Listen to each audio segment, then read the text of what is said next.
Hormat Speaker, saya pertamanya ingin mengucapkan syabas kepada Menteri Kewangan kerana telah membentangkan bajet yang terbesar dalam sejarah pembentangan bajet negara kita. Dalam meneliti bajet, ianya menyentuh semua sektor, termasuk sektor pendidikan. Yang Hormat Speaker, saya meneliti bacaan-bacaan huraian dalam sektor pendidikan, namun tidak menjumpai pembentangan Menteri Kewangan untuk memberi pendidikan percuma pada rakyat Malaysia. Tidak juga dicatat di dalam bajet hasrat kerajaan untuk menghapuskan hutang PT-PTN. Sebaliknya, dicatat bahawa subsidi yang disediakan kerajaan untuk pelajar SBP, Sekolah Berasrama Penuh, akan dikaji. Dan anak-anak mahakaya akan ditarik balik daripada menikmati subsidi ini. Begitu juga beberapa program di IPTA. Yurannya akan dikaji bukan untuk dikurangkan tetapi untuk dinaikkan. Masalahnya, Yang Hormat Speaker, ada pemimpin-pemimpin sebelah sana yang melaung untuk memberi pendidikan percuma dan menghapuskan hutang PT-PTN untuk rakyat Malaysia. Tetapi tidak direflect dalam bajet ini. Moral of the story, Yang Hormat Speaker, jangan janji nak bagi pendidikan percuma dan jangan janji untuk menghapuskan hutang PT-PTN seluruhannya. Begitu juga kalau kita tengok isu beras. Isu beras putih tempatan masih belum ditangani sepenuhnya oleh kerajaan sehingga kini. Isu kenaikan harga beras putih import berbanding dengan beras putih tempatan masih belum dikawal dan belum diselesaikan. Isu cadangan dan syur. Terima Speaker, point order 36-12. Mana-mana ahli yang mengeluarkan kenyataan yang mengelirukan Dewan adalah disifatkan sebagai menghina Yang Hormat majlis. Speaker, semalam saya tegur dia Bagi ini. saya habis dulu point of order. Dia bercanggah menggunakan peraturan 36-12 bercanggah dengan 37-2 mengganggu perbahasan Yang Hormat. Tadi beluran kata kita ada janjikan pendidikan percuma dan juga hapuskan PT-PTN. Itu tak betul. Itu manifesto 2013. Jangan recycle pembohongan ini 2013 lagi. Sila tarik balik. Itu tak ada. Tak ada dalam manifesto. Tunjuk. Ada tak? Mana ada manifesto? Yang berhormat Kampar. Manifesto siapa? Itu manifesto lama. Jangan 36-12 Yang Berhormat itu manifesto boleh lama. disalahgunakan. Tak ada. Manifesto 2022 tak ada parti yang janji pendidikan percuma, tak ada parti yang janji hapuskan PT-PTN. Jadi saya harap beluran boleh tarik balik. Itu satu pembohongan. Jangan nak mengeriukan Dewan. Sila. Yang Berhormat Kampar, sila duduk.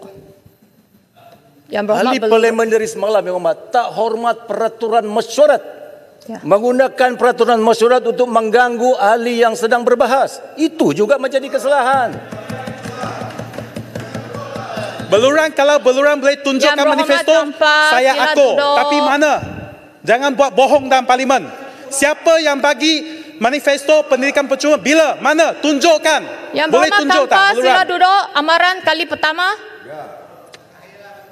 Saya akan gunakan peraturan 37.2 supaya Ibu Kampar jangan berdiri lagi untuk mengganggu pembahasan. Terima kasih Yang Hormat Speaker.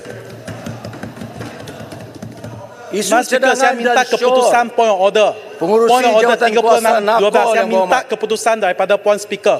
Kampar tak faham bahasa Melayu, Speaker. Tak faham bahasa Melayu. Apakah keputusan? Saya minta. Ini peraturan. Beluran baru buat satu pembohongan besar dalam Dewan ini. Saya minta Puan Speaker untuk buat adil bagi satu keputusan. Sama ada parti mana yang buat manifesto pendidikan percuma dan PT-PTN hapuskan. Saya minta. Jangan kelirukan rakyat di luar. Ini live parlimen. Jangan buat bohong. Manifesto lama jangan recycle. Buat bohong dalam parlimen. Saya minta Puan Speaker. Saya minta Puan Speaker bagi satu keadilan. Mereka sebelum tu. Point of order 36-12. Yang Berhormat Kampar, sila duduk. Saya akan buat petua. Tadi Yang Berhormat Peluran tidak sebut mana-mana parti. Ya. Duduk. Dan juga dengar speaker. Yang Berhormat Pelurang kata jangan buat apa-apa janji dan tidak sebut Masa siapa-siapa. Jadi saya rasa jangan. Belajar sebagai ahli parlimen, belajar. Dan Yang Berhormat Kampa, kalau tak puas hati boleh buat usuh. Masa. Saya sudah kata saya akan gunakan Peraturan Masyarakat 37(2) supaya jangan mengganggu perbahasan dalam Dewan. 5 minit dah masa berlalu. Mana dah tadi ni, dah hilang idea dah. Ya, beras putih tempatan.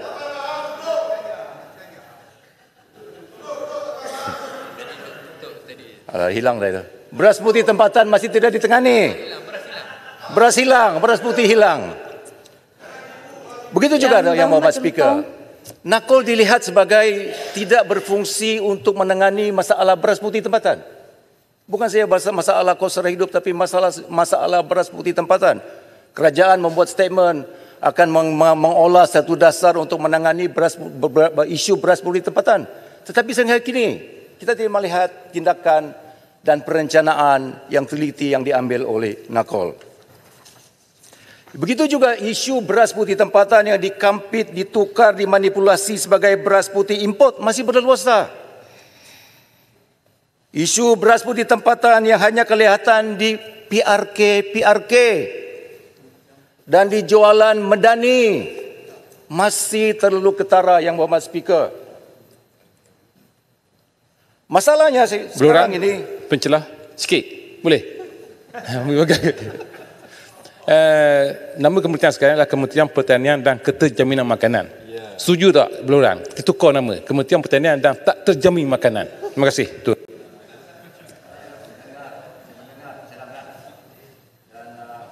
Olahan daripada kementerian kelak. Yang Berhormat Speaker, sekarang ni seolah-olah beli beras putih ini pada harga RM4 dan ke atas menjadi sesuatu yang normal. Tidak ada lagi beras putih ataupun susah untuk didapati beras putih tempatan yang harganya RM2.60 1 kilogram. Saya bertemu dengan beberapa pesawar di Kedah baru-baru ini.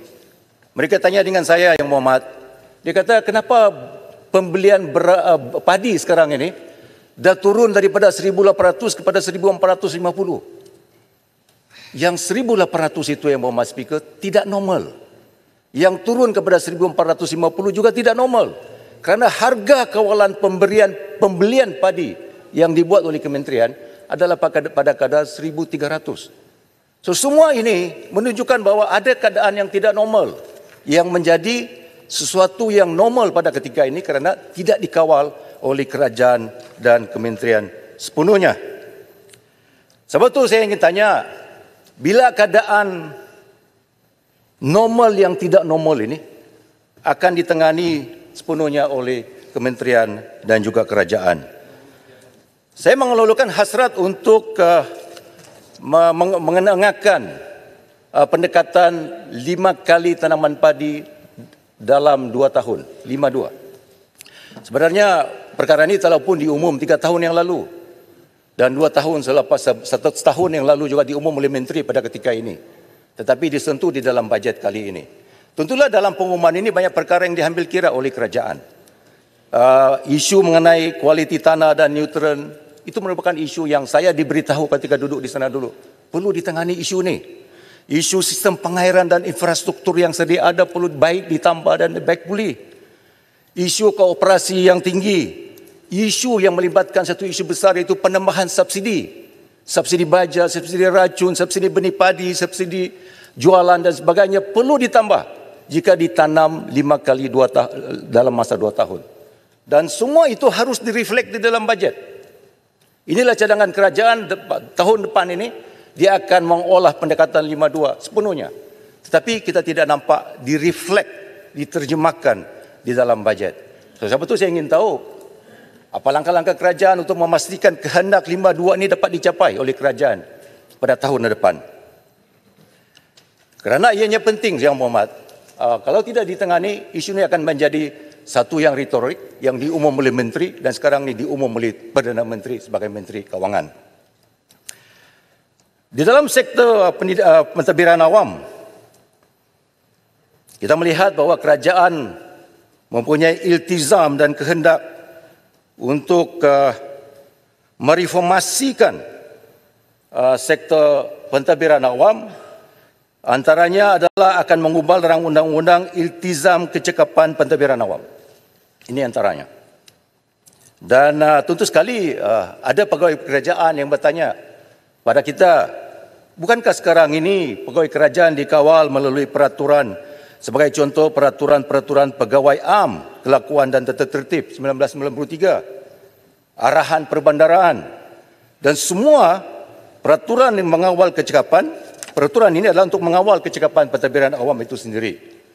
Jadi mereka tanya, apa perlunya satu rang undang-undang untuk mengawal KPI, tata tertib pegawai-pegawai awam kerajaan, sedangkan pada ketika ini ada peraturan, ada undang-undang untuk mengawal prestasi mereka.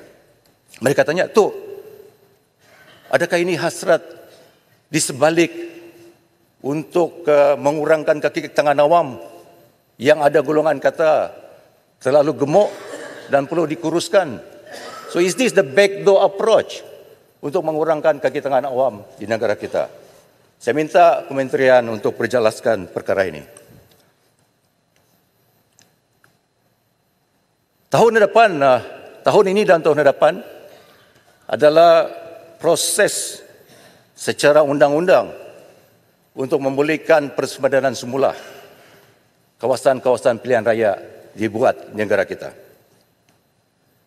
Dan dalam mengubah persempadan semula ini, saya sebagai wakil rakyat daripada Sabah ingin mengingatkan kerajaan bahawa ada dokumen di dalam Intergovernmental Committee Report yang menjadi sebahagian daripada MA 63.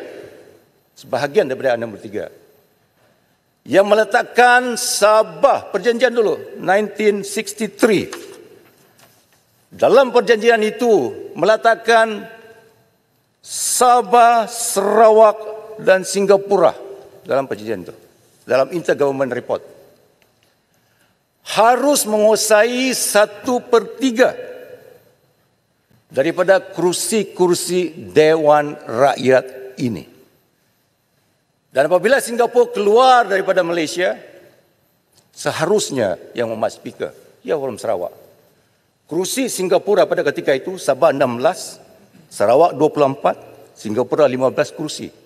Seharusnya ketika Singapura keluar daripada Malaysia, kursi 15 itu harus diserah kepada Sabah dan Sarawak bagi mengekalkan semangat Intergovernmental Committee yang sebagian daripada MA63 itu bagi Sabah dan Sarawak, kehadiran Sabah dan Sarawak dalam negara Malaysia ini. The spirit was, kita harus kawal 1/3 daripada kursi Dewan Rakyat. That was the spirit of the formation of this country. Tetapi along the way, spirit ini hilang. Exercise yang lalu tidak langsung mengambil kira the spirit ini, pembentukan Malaysia ini. Agar Sabah Sarawak diberi 1/3 daripada jumlah kursi Dewan Rakyat.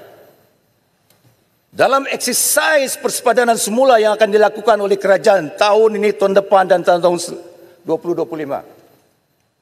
Spirit ini harus dikembalikan oleh kerajaan. Not because kita Sabah Sarawak, tapi that was the spirit of the formation of this country. Kenapa ada spirit ini? Kerana ketika itu orang Sabah memberi syarat bahawa kita akan join Malaysia, but these are the things that we want you to fulfill, to promise us. Supaya kerajaan persekutuan tidak mengubah undang-undang sesuka hati tanpa merujuk kepada kedua-dua negeri ini. You like it or not? Sahabat saya daripada Perak, daripada Kelantan, sama ada suka atau tidak suka, but that was the spirit of the formation of this country, Malaysia. So kita kena honor itu. Ya, beluran sikit.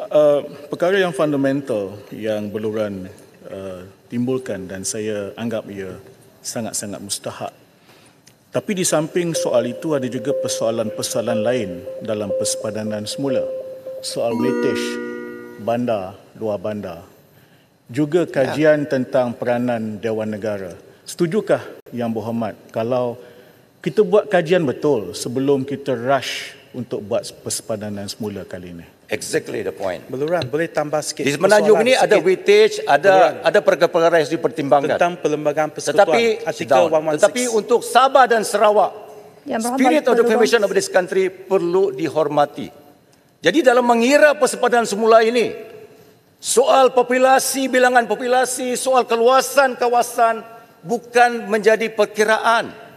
Soal komposisi kaum seperti yang berlaku di Tanah Semenanjung ini tidak boleh dijadikan sebagai perkiraan untuk menjelaras semula kawasan-kawasan parlimen di Sabah dengan Sarawak. Kerana asas dan spiritnya harus dibelakangi oleh semangat pembentukan negara Malaysia. Beluran, nak tanya sikit Yang untuk Berhormat. Perlembagaan Saya Persekutuan. ada 5 minit extra artikel time. 116. Can you ask this guy to sit down, Saya please? minta pandangan sikit. Ini penting. Ini Saya untuk sudah guna definisi. peraturan mesyuarat 37.2 supaya tidak membenarkan Yang Berhormat Kampar untuk mengganggu Dewan. Yang Berhormat, saya mengelulukan tambahan peruntukan khas yang dibuat oleh kerajaan. Daripada 300,000, 200,000 kepada 300,000 kepada 600,000 tahun 2025 ini. Sebagai peruntukan khas untuk Sabah dan Sarawak. 600 juta. 600 juta untuk tahun depan. Ini merupakan satu penambahan yang dinamik, yang besar dan terbesar. Namun, walaupun kita berterima kasih dan menghargai kesungguhan kerajaan, tetapi rakyat Malaysia yang berada di Sabah tidak dihalang untuk bertanya atas faktor apa, kuantum apa, formula apa. Perkiraan 600,000 ini dibuat oleh kerajaan. 600 juta ini dibuat oleh kerajaan. Dia tidak boleh bagi, oh I give you 300,000, 300 million this year. Tahun depan I bagi you 600 juta tahun depan. Tak. Orang Sabah sekarang yang speaker dah tahu baca undang-undang. Dia tahu what is the formation of the country. Dia tahu apa dia semangat dan juga perjanjian Malaysia 63 ini. Dia tahu baca perlembagaan Malaysia kerana dalam perlembagaan Malaysia perkara 112C dibaca bersama dengan jadual ke-10 perlembagaan Malaysia. Dia meletakkan bahawa Sabah dalam mengurus peruntukan khas ini perlu dibagi. Formulanya adalah 40% of the net revenue collected from the state. It's in the Perlembagaan Persekutuan. Jadi kalau katakan bagi 300 million dan 600 million, Sabahan, you cannot stop the Sabahan from asking the government, the federal government, at what formula you come about to this figure. Apa formulanya? Kalau ikut formula, kalau ikut Perlembagaan Persekutuan, kalau 600 million, berarti the net revenue collected from the state 2.4 billion. Is that the figure? Is that the figure? Sila gulung. Maknanya kerajaan harus terbuka, open mengenai perkara ini untuk menghormati Perlembagaan Persekutuan dan mengembalikan the spirit of 112C dan jadual ke-10 untuk memberi what is due kepada Sabah. 40% of the whatever net revenue collected from the state. Itu merupakan perkara yang penting. Jadi kerajaan walaupun dikatakan bahawa kerajaan persekutuan terbeli berbilion-bilion ringgit kepada Sabah. Tak, peruntukan khas ini berbeza dengan peruntukan di bawah Perlembagaan Persekutuan perkara 109. Yang itu adalah komitmen kerajaan persekutuan kepada negeri-negeri. But for Sabah, Sarawak pun tak ada 40%. Dalam sidul 10, jadual ke-10 Perlembagaan Persekutuan, Sarawak tidak diletakkan kuantum 40%, but only for Sabah. Peruntukan hasil.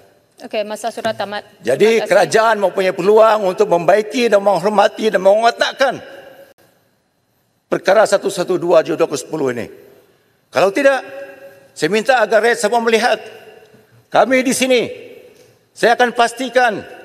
kami akan pastikan besok Kerajaan Persekutuan memerintah kita akan honor perkara ini. Terima kasih Yang Berhormat Satu-satu Beluran. doai. Terima kasih. Terima kasih banyak Yang Hormat. Terima kasih. Halau saja tu yang tak ikut tertib itu. Sila Terima kasih. duduk.